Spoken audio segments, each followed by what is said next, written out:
만약 사고가 새벽 3시, 4시에 났다. 이런 경우에도 일반 보험처럼 캐피탈사로 연락을 하시면 되는 건데요.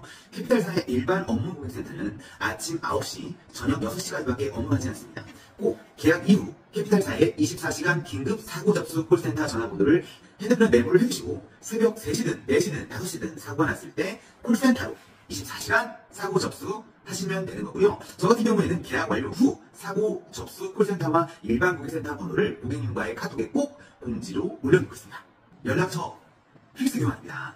상대방 차량, 사고가 난 상대방 차량에서 그냥 가라고 하는 경우도 있어요. 절대로 그렇게 하면 안 됩니다. 오늘 뭐 아무렇지도 않고 차량에 흠집도 없다고 하면서 그냥 가라고 하는 경우도 있는데 이렇게 하고 나서 며칠 후 입원하고 뺑소니 신고를 하는 경우들도 있습니다. 그런 악용 사례들이 너무도 많기 때문에 절대로 서로 간에 연락처를 꼭 교환하시고 나의 과실이 없다고 하더라도 캐피탈사의 24시간 콜센터에 접수해 두시기 바랍니다. 지정공업사로 입고 안내하셔야 됩니다.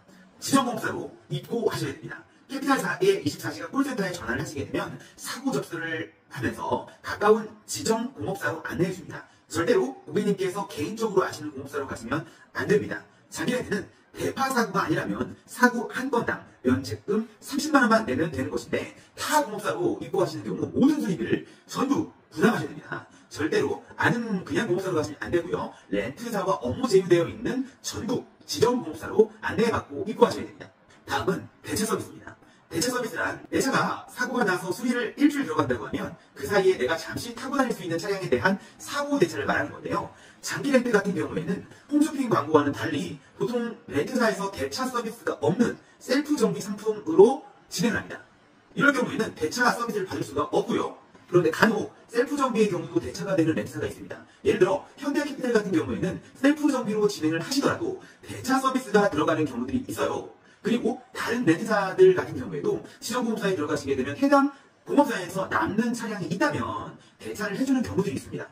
하지만 이 부분에 대해서는 절대로 장담드릴 수 없는 거고요. 보통의 경우 셀프 정비 상품으로 진행 시에는 대차 서비스는 받을 수 없다라고 이해하시면 되지만 이런 예외적인 경우가 있다는 것을 기억해 주시면 좋을 것 같아요. 그럼 여기서 왜 자가 정비로 하는지 궁금하실 겁니다. 대부분 셀프 정비 상품으로 진행하는 이유는 정비 포함 상품으로 할 경우 월 불입 금액이 많게는 10만원이나 상승을 하고요. 신차로 진행하는 장기 렌트는 자가 정비여도 제조사의 무상 보증 기간이 있기에 큰 고장 나는 부분은 해결이 되기 때문입니다. 그래서 굳이 돈을 들여서 정비 포함 상품으로 진행을 하지 않기 때문입니다. 자, 이런 식으로 사고 접수를 하시면 되는 건데요. 실 케이스로 제가 민감한 부분 말씀 하나 드리겠습니다. 운전자 범위에 대한 건데요. 장기 렌트의 운전자 범위는 렌트사마다 조금씩은 다르지만 개인 사업자의 경우 본인과 직계가족 그리고 개인 사업장의 임직원들에다가 추가 운전자 2명까지만 운전을 할 수가 있는 자격입니다. 그런데 저희 고객님 중에 홍길동이라는 분이 계셨는데요. 개인 사업장에서 일을 하시는 분이었고요. 자기의 개인 사업장에서 남동생이 근무를 했어요. 근무를. 그런데 이 남동생분이 장기 렌트 차량을 운행을 하시다가 사고가 났고 홍길동 계약자님은 직계가족이 남동생이나 여동생도 된다고 착각을 하셨더라고요. 직계가족이란 위아래만 해당되는 겁니다. 예를 들어 부모님이든 자녀들만 직계가족이 되는 거며 형제, 자매는 직계가족이 아닙니다. 그걸 모르고 운전을 하게 했다가 이런 난감한 상황에 처하게 되었는데요. 남동생분도 임직원으로 다행히 등록되어 있는 직원이었던 겁니다. 장기 렌트의 운전자 범위는 방금 말씀드렸던 것처럼 임직원도 운전을 할 수 있는 것이기에 해결을 잘 할 수가 있으셨습니다.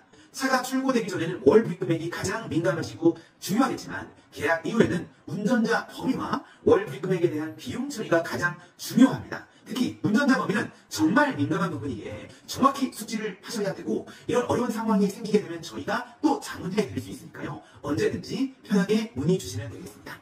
네, 이상 사고 처리에 대해서 안내 말씀을 드렸고요. 그 외에 더 궁금하신 부분이 있으시다면 그리고 이런 차량에 관련된 좋은 정보를 계속 보고 싶다면 구독과 알림 설정을 부탁드리겠습니다. 감사합니다.